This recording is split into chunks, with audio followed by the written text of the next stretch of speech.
I've been a network marketing professional for 15 years, and my husband and I have been working from home together, really blessed to raise those 7 kids and have the flexibility that network marketing provided for us. So it's been a fun ride. I'm passionate about the industry. And then I've kind of here recently pivoted, and I've started coaching outside of network marketing, specifically helping people build their brand, kind of systemize and organize, and, get the results without having to think about all these kind of hype metrics that people get a little fogged on with social media. Welcome to the biggest network marketing mistakes podcast, where we share the jaw-dropping stories and lessons behind the top 1% network marketers' massive team building mistakes so you don't make them.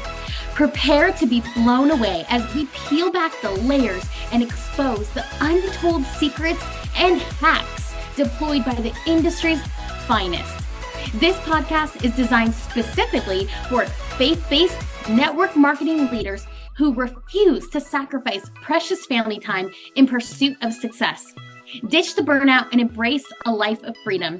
I'm your host, Megan Miles, network marketing pro with over a decade of experience in the field, here to serve you. Let's get started. All right. What's up? Hello, everybody. Happy Monday. Super excited to be here. I'm just going to make sure that we are live here. Let's make sure I don't see it actually streaming, so that's a little embarrassing. Here we are live. Okay. You never know with these stinking I just have had all this technology stuff happening this last week, and I like to consider myself a techie queen. And actually, no, I'm not seeing it. That's super weird. I see. I can check you here. Yeah, go to my page and see if you see it on your end. If you guys can see us, hello. I see live. Isn't that weird how it says live, but I don't. Oh, yep, I see us. We're on. You see us? Oh, how embarrassing. Okay. Oh, wait. It says live. I love that. We're just like in the moment, though, right? That's real. Yeah. Guys, super excited. Are you able to share the link of the live with me in text? Can you grab that and just copy link for me? Yeah. Awesome, guys. Okay, I see some viewers popping on. Welcome. We're going live with the biggest network marketing mistakes podcast. This is our first time actually doing it on Facebook Live. So we're going to start doing this Mondays at 2 Pacific. And typically we post this, we publish it, but we're going to go live first and drop down in the comments where you're tuning in from. Would love to know. Super excited to introduce our guest speaker here in just a moment. I hope you guys are having an incredible Monday. I've been running around like a little crazy tune all weekend. But gosh, first day back to school. I am here with my friend, Angela McKay. And what I love about her is we connected online. I love online because you can meet people from all walks of life, and just, when you find people that you're like, you speak my language. That's what I feel like it's been the last few days. It's like, oh my gosh, you get me. Yes, spirit animal. Exactly. You're my spirit animal. So I love it. She is a mom of 7 from Indiana. She's built a 7-figure income in network marketing, and she's had so much success in the space, been in the space for a while now. Super excited for her to share with us today. We're going to talk all things branding. We're going to talk systems and how she manages it all as a mom of 7. So, Angela, why don't you come on and share a little background about you and for our viewers to kind of get to know you today? Sure. Hey, guys. Welcome. I'm so excited to be here with you, Megan. Like Megan said, I am a mom of 7. Usually that's when people drop something and say, wow, 7 kids. We've got 7 kids, 2 adults, 5 teenagers right now. So it is a busy life. I've been a network marketing professional for 15 years, and my husband and I have been working from home together, really blessed to raise those 7 kids and have the flexibility that network marketing provided for us. So it's been a fun ride. I'm passionate about the industry. And then I've kind of here recently pivoted, and I've started coaching outside of network marketing, specifically helping people build their brand, kind of systemize and organize, and, get the results without having to think about all these kind of hype metrics that people get a little fogged on with social media. So I'm pretty real and raw when I talk, but hopefully it's going to get you excited and you're going to see the potential of what network marketing can do for you. Awesome. I'm super excited to have you here today.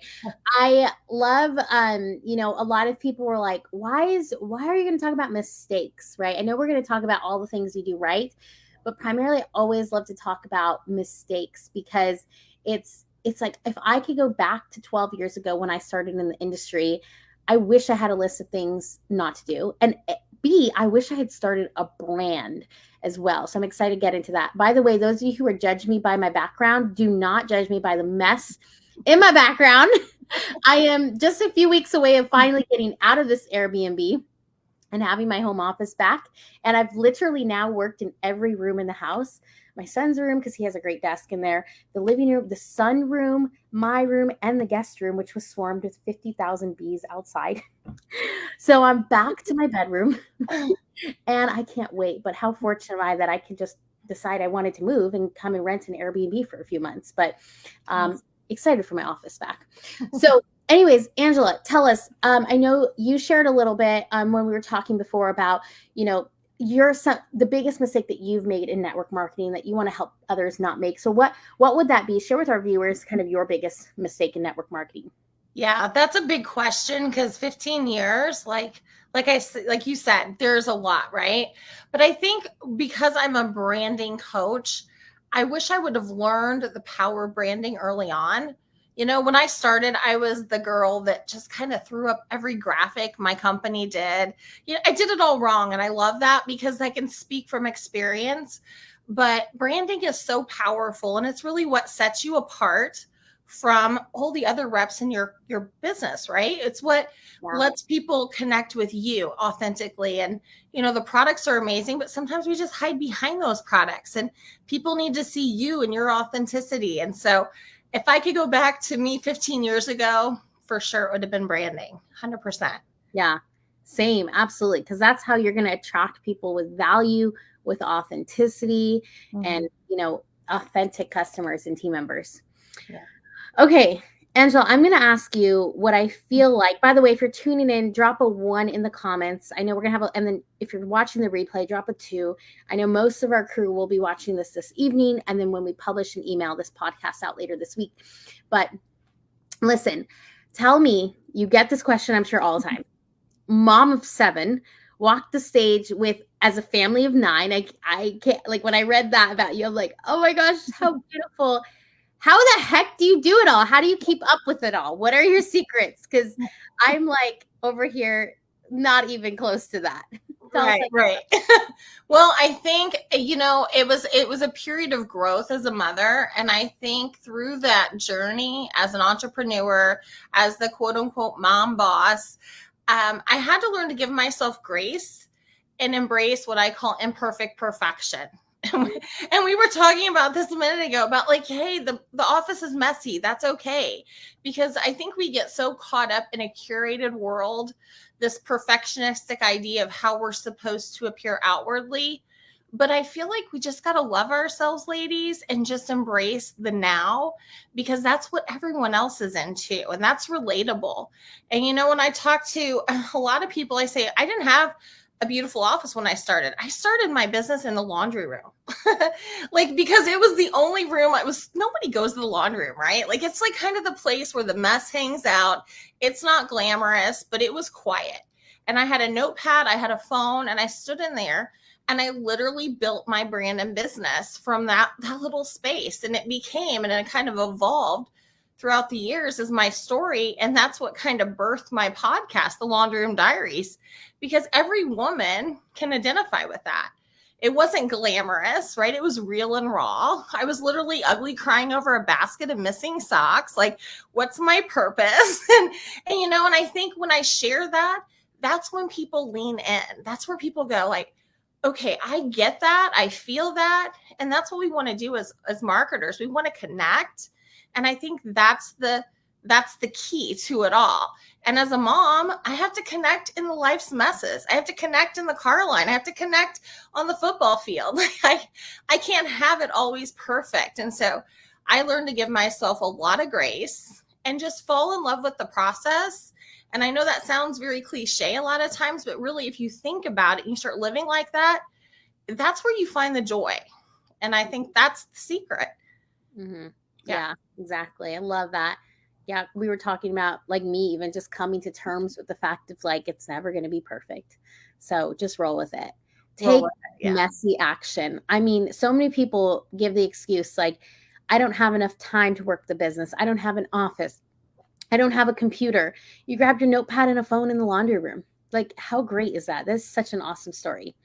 I love that. Thanks. So as a mom, I'm sure, you know, I know for me becoming a mom, I became start to get very like systematic, organized, which I was not prior to having a kid.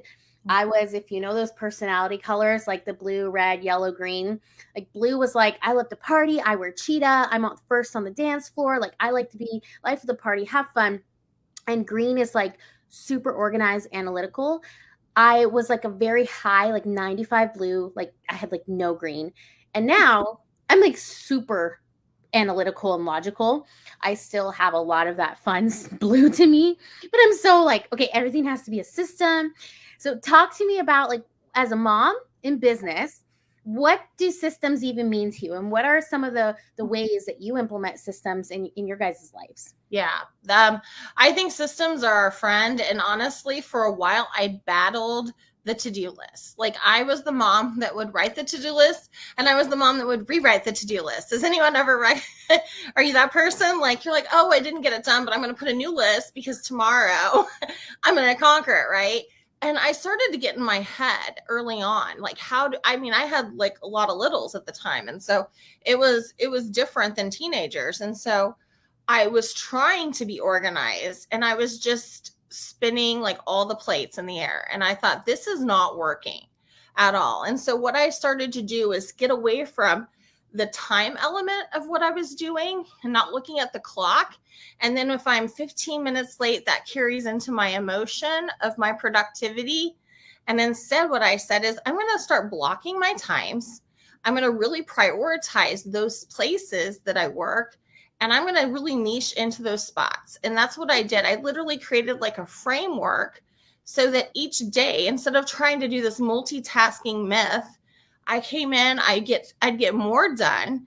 I didn't rewrite the list. And all of a sudden I started to get like that like productive feeling of like, I did something today. I didn't feel negative. I felt positive. And so there's a little bit of an art to the to-do list. And so I call it, again, no pun, but it's your laundry list of to-dos, right? Like it's what we do in our business. And I prioritize it. So when I'm mom, I'm mom. When I'm mom boss, I'm mom boss, right? Like my kids know. And I don't struggle with the guilt of working in my business. I even, in fact, when they were little, I would let the kids know like, hey, mom's doing this, but this is why I'm doing it. And, you know, the kids understood that. And so I think as women, we have to understand that there are parts of our day that have to be super dedicated to our business. And that's okay. And that's the system. The system, we call it daily method of operation or your income producing activities. But it's really where you get focused and you get it done so that you're not rewriting that list over and over again and starting to self like sabotage because you're like, man, it's Friday and I wanted to fold the towels and I wanted to call 5 people about my business. And now I stink. like we can get like that, right? As women. And so it's like getting really super niche down. Yeah. I love that. Well, yeah, it's hard because I do feel like, you know, especially as a Christian woman, like God's called us to be mom, but he's also knit us so divinely perfect to be entrepreneurs as well. So it is this constant kind of juggle and it's hard. It's so hard, but it's the moments that, you know, like I remember when we were at convention a few weeks ago, I told my son I felt so bad because I mixed up the times. I was going to have him walk stage with me and I mixed up the times. Anyways, I showed him a video. I told him and he was like, I'm so proud of you. I said, why? He's like, because you work hard and you help you help other mommies make money, and you feed Liam. And I was, Liam, we have a kid in the Guatemala that we donate to every month through Compassion International. We have for, I think since like literally Anthony was 1. And so, and he was just like, and you help feed Liam. And it's like, he remembers that. Like, because I sat him down, I put it in the company name. I talked about like this, we write letters to him. And I'm like, we're putting back a piece of what we can back into the world. And we've talked about, having another kid soon. And they just remember that. So the reason I bring that up is because I know I read that you got to walk stage with your family of 9. Like, tell me how that felt. Yeah. Gosh, that was a moment that like it was all the emotions. And I think when you hit a level, I was being recognized for hitting $1 million earned in my company. And that's, we work hard for that. But that day was really not about that goal. It was the moment of seeing my kids looking, and my son, like, gets me a little like emotional. He said that to me too. And he's like, I am so proud of you. I could see it. How they were receiving it. And I thought, gosh, you see, we're such an example to our children, and it makes such an imprint on them. And he's just like, it motivated him. He saw, he sees the hard times when you're trying to get it. It's not quick and fast and glamorous. Like, it's work, and that's okay. But when they see you not quit and you follow through and you get there, we're teaching them such an amazing lesson by just example. And to have them up there, they're my purpose. Like, they were on my screen for 15 years, because every time I wanted to quit, and let me tell you, friends, there were some moments I was just going to go and quit, like, I'm done. And I look at, and I'm like, how can I quit on them? How can I quit as an example? How can I quit on myself? Like, what does that feel like as a mom? And so I always tell anyone who's a mom, I say, put your purpose on your screen, on your phone. And every time you don't want to call someone, look at them. But more importantly, know that they've got someone on their screen that they want to impact too. And I think that's it, Megan. It's just like, commas on a check aren't what motivate me every day. It's that impact, whether it's our family and our 4 walls or our team, which feels like family. Yeah, totally. Yeah. I love that. Yeah. This morning I was driving my son back, or I was driving back from dropping him off, first day of kindergarten. And I'm like, I got emotional only because I saw so many other moms crying, and I was in my head like, go back because it's been too long. It's like all summer. Yet I was the mom who cried for 3 hours on the first day of daycare, which he didn't go until he was like 3. But, I got to spend 3 years at home with him. But there comes a season where I realized, okay, I'm not full-time stay-at-home mommy. This isn't how God knit me. I need to get my driver entrepreneur action in during the day, and that's great. But I saw so many other moms crying, and it made me emotional. And then on the way back, I also realized I got emotional because I started to think of how many moms out there like don't have the choice to drop their kids off. Mm-hmm. And because they're providing for their family and they're going into a 9-to-5. And I'm not saying there's anything wrong with a 9-to-5. Like, that's great to have that stability and structure, right? I could use that sometimes. But, I just got very emotional thinking and being grateful for the freedom that, I've never had to say no to anything like that because of this industry. And now more than ever, with all of the different things online and just, different ways to make money, which aren't bad, right? It's just, I'm such a believer that this industry is the best industry because of the leverage it brings and the freedom it brings families. And I think I'm just shooting from the rooftops. Like, network marketing is the best industry ever. Amen. I believe it too. I've seen it impact so many people's lives. And, I was an entrepreneur before. Like, my story was I owned brick mortar businesses, which was quote unquote the American dream to turn on the open sign. But we did it in a space where the economy wasn't good. And all of a sudden I'm like missing my kids but I'm working for myself.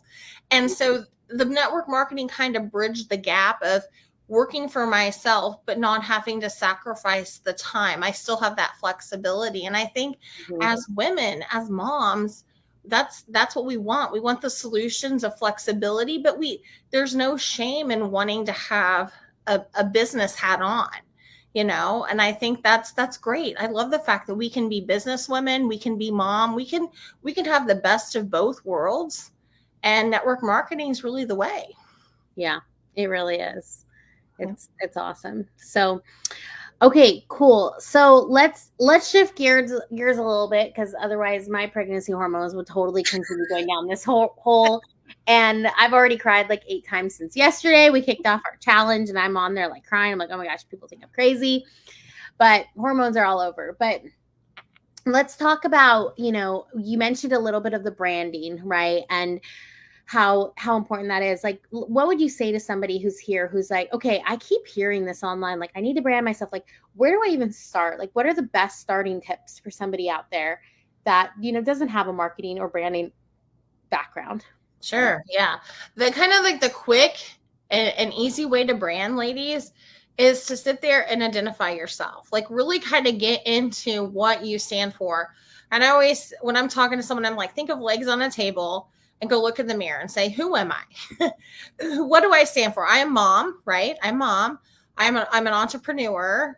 But there's a few other things, qualities about you that make you you. Maybe you're a woman of faith. Maybe you have philanthropy in your heart. Maybe, there's something you do in your community that's a big part of your life.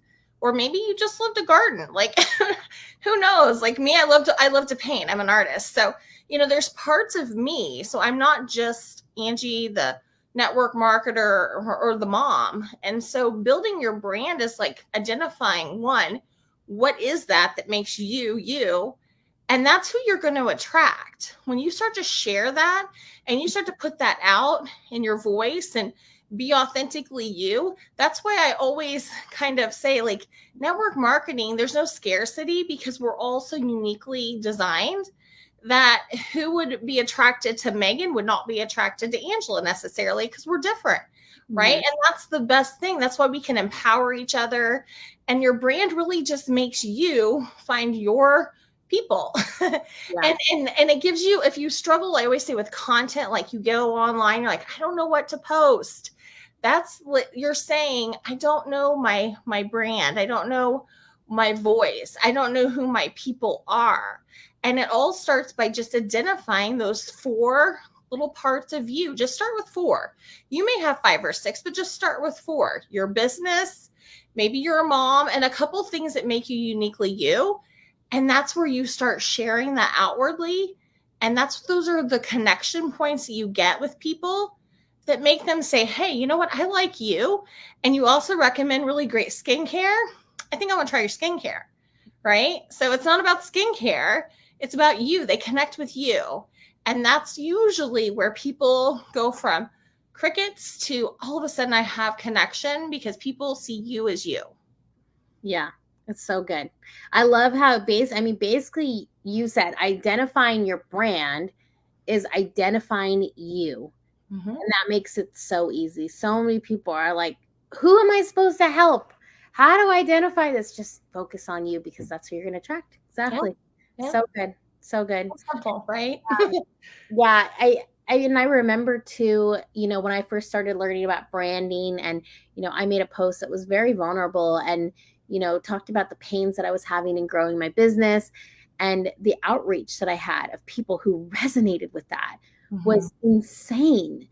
It was crazy. Yeah. And so people want to see us hear about the journey we have had up until where we are, right? Just like today, we're talking about the journey that you've been on. They don't necessarily just want to know where you're at today, but how did you get there? Because they relate to you and they want to go there too. Yeah. Oh, absolutely. And I think that's why, and especially in our industry, story selling is so big, because it is, when you have a brand and you have that journey, that's your sales, right? Like that is your biggest tool. I don't care what apps you have. I don't care your content. Like, your story is an emotional connection. And when you connect with people emotionally, they're going to make a decision based on that. Where if you're just kind of like, here's the ingredient, all the stuff, and you're like, why isn't anyone doing anything? There's not a connection. And that's the beautiful thing about branding and a brand strategy and story is it's really taking people, like you said, on this journey, and they see something, a pain point or a similarity or something, and they lean in. That's what I always say. When you're talking and you're sharing and they lean in, you're on brand. You found your person. And so if you're struggling, that's where I would start in your business is let's start with branding. Let's get you that story. Let's really identify because it's in there. You have it. You don't have to go create. It's there. We just have to unpack it. Yeah. Well, so many people are struggling too with like imposter syndrome today because they're seeing so many things, semi-picture perfect things online.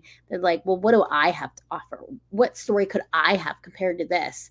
But there's so many consumers, there's so many people making reels, but there's also so many more people consuming them. Wow. And just because I resonate with one person doesn't mean that I won't have 10 people that I resonate and all buy from, as a consumer. So there's, that imposter syndrome, I feel like is really getting to people. So we need to nip that in the butt. We do need to do that. I feel like that. I mean, I've had that. Like, I'm sure you've had it. We've all gone through those seasons of imposter syndrome. And at every level, I always tell my girls and my team, like, there's not a level that imposter syndrome doesn't try to come in. And that's just the enemy. And I think we're speaking kind of faith-filled here. I'm very faith-filled. Yeah. But the fear, enemy, it's just that you're on the right path when that starts to creep in. That means you're figuring it out and something's trying to stop you. And that's it's always going to be there because that's the way the enemy works. But if you're bold enough to understand that and have discernment, you can sit there and say like, whoa, I'm going to check myself. I'm going to get back centered and I'm going to move forward. And you can get through all that and not look to the left or right with imposter syndrome, but and celebrate those women. Like compliment them, because they're struggling with it too. I guarantee you your biggest influencers think that they're not good, right? Like they're telling them some lie because that's how the enemy works. So I always say lead like boldly that way and just spread it in the positive. Yeah, definitely. Yeah. And you don't need to be shy here about any of that. I was praying on a call with 100 people earlier. I'm like, y'all, I just realized I didn't do my pre-challenge prayer. I need to do it right now. And I probably shocked some people, but I was like, I need to bring the spirit here. Otherwise, some bad things are going to happen. Because I protect everything big I do like that with a call. I mean, with a prayer. But I've always just done that. And because the enemy does sneak in, and it's like, no, let me tell you where the enemy meets me most, though. I forget if I messaged you this yesterday. I was heading to a worship service. I just wanted to go. We weren't going to church till 11:30, but everyone was sleeping, and there's an 8 a.m. worship service. And I was like, I'm just going to go for the first 30 minutes of worship and then come and, make breakfast and stuff. And so I go, and the parking lot is crazy. I'm like, there's nowhere to park. I'm like, Jesus may meet us inside, but the enemy meets me in this dang parking lot all the time. And I'm like, okay, maybe I should just go home. Maybe like he just tries to talk me out of it because there were like no seats. There are no parking spots. And I'm like having to park all over there. And then I'm walking, and usually they have golf carts. And I didn't see a golf cart. I'm like, can't you see I'm pregnant here? Like, someone bring me a golf cart and walking in this heat, this Arizona 110-degree heat. And anyways, I get inside, and it was such an incredible service. Like, I came out of there. I shot you a message. I was like, I was like, everybody needs to like hear the spirit right now. Like, happy Sunday. And guess what? Like, because I went there, right? But the enemy is always trying to hold us back from spreading that ripple effect, always, and that domino effect. And had I not, I made a story. I texted a sermon out to like 15 of my closest friends. Like, I dropped in a team chat. It's like, that wouldn't have happened. Like, I don't know. My hope is that maybe I impacted one person at least, right? Through the Holy Spirit. And so the enemy is always trying to meet us, especially in our businesses, and giving us those self-doubts and telling us we can't do it, and telling us, oh, so-and-so is going to prejudge you, or, oh, they're going to think you're weird. Or, I mean, I deal with people all the time. Their biggest fears of posting is, what are other people going to think? That's the enemy putting you in there. Who cares what they're going to think? I know, right? Like instead of what are they going to think is, how are you going to impact? Like, how are you going to impact every time you post? Ask that, ladies, because like you said, like the enemy just wants to silence you, wants to get in your head, wants to stop you. And it used to get me like that. Now I'm like, oh, not today. Like, like I am very bold in my faith, but there's still moments that happen, right? There's still vulnerabilities. And I love that you said it meets you in the parking lot. Well, he meets you before you make the phone call. He meets you before you walk into the training room or get on the Zoom or push live. Like that is hard, right? So next time you guys do that, just think about what Megan just said and just think like, I'm going to impact someone. I think that's huge. What a little golden nugget there. Well, I just got one from you. I love that. Like, yeah, I'm going to start telling my new teammates that, because they're like, I don't know. So all my people from work are going to, I'm like, what are they going to think? Who are you going to impact? Yeah. Amen. I mean, seriously, I think a lot of people, though, they're hungry for the impact. We live in a social media scroll. I'm looking for the impact. That's what stops my scroll. Like I don't want the stuff. I want the impact. I want that substance. So be that for sure. So good. All right. Well, my friend, what else, if anything, did you want to share with us before we kind of wrap up here? Gosh, I don't know. I've had so much fun talking to you. I love these kind of podcasts, though, because it just feels like girlfriends sitting across the table with, a coffee, just laughing. And I think that's just how you want to approach your business. I think it's this ability to love what you do, because you won't quit on it, and find the joy, like we were talking about, in the journey. And if you're struggling out, just start referencing yourself, like, who am I? What am I doing? What's my purpose? What's my brand? You're going to really find that the struggle gets lessened when you start to really identify just a few key things in your business, and it can make such a great impact on your life. Network marketing is the real deal. And it's hard work, but there's no shame in hard work. I always say that. It doesn't have to be a quick success. I wasn't a quick success, and I love that, because you learn as you go. And when you trust God's timing in that journey, he's just preparing you. And that's what I always tell myself when I'm I wanted to go fast or whatever. Just embrace it and have fun. Yeah, for sure. So good. Awesome. Well, I'm excited. So many good things coming. Oh, and before I do, I love to ask this too, like, share with us your favorite scripture. Oh, okay. Well, Psalms 46:5, God is within her, she will not fail. That is all over my office, everywhere, because like we just said today, the enemy is always in our face too. And so I put scripture everywhere. And that's the one thing I'm always like, inside me, God's there. I've got this. I have the authority. And it's just that daily reminder. And, so what's yours? Can I ask what yours is? Oh, gosh. So many. Gosh, you're throwing me. Oh, I'm sorry. It's like, God, we can do anything, Christ who strengthens us. So I love Proverbs 24:10 it's been such a day. It's like basically says, that we faint at the hint of adversity, basically. Mm-hmm. And it's like that God uses adversity to build us up so strong, right? To prepare us for what's next. And so I just think of today, like all the struggles tech-wise, even Satan has met me with tech. Let me be honest. Every challenge, it's because he knows who's about to get impacted. Mm-hmm. Right? And so, but that adversity always grows me. And so, yeah. This morning my son and I, we sat down and watched worship, and we sat down and had breakfast. He was on my lap, and it was just like the most precious moment. And I was just like, my biggest blessing is that my son knows Jesus. Mm-hmm. And it's just it was such precious time. Like, I love our worship time together. I mean, he's in church, like throwing his hands up like crazy. And, like he knows Jesus. I don't know. I make a lot of mistakes. Let me be honest. We're on the mistakes podcast. I make a lot of mom mistakes too. Definitely. The one thing I'm super proud to say is that I delivered my son to Jesus, and he knows him. And so if I did everything else wrong, I did at least the one most important thing right. You did, girl. That's amazing. I love that. Yes, mama, just pour into them. And I think that's great. And, I think that like adversity is, we all battle that, like we talked about today, and making an impact. It's just kind of come full circle, but such good stuff here. I love your podcast. I'm a fan. Awesome. Well, hey guys, I know you have a free gift for people. If you want to share that, we'll drop that in the chat. We'll drop that in the show notes. Here, tell us a little bit about that.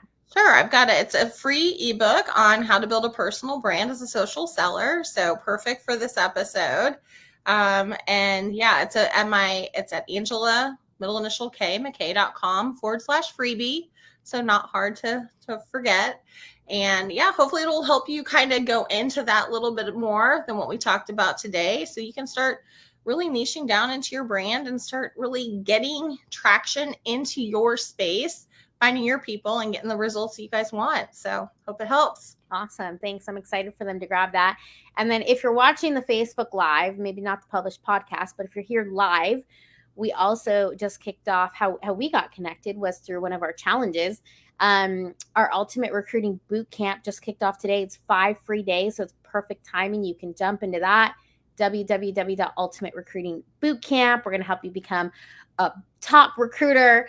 And those are just so much fun. I love training on Zoom. A lot of people do these types of events like Facebook Lives and things like that, or recorded stream, webinar. And I love doing Zoom because I love being with the people, seeing the faces, hearing the live comments, helping people in the moment. So jump into that event. It's going to be an incredible week. So Angela, it's been so great. Thank you so much for your time and sharing your wisdom, your 7-figure wisdom hacks with everybody here, and excited to get this published and share you. And we just are so grateful. So I hope everybody has a wonderful Monday, and we'll see you guys later. Bye. Hey, I hope you got massive value from today's podcast. If you did, please leave us a review of what you loved.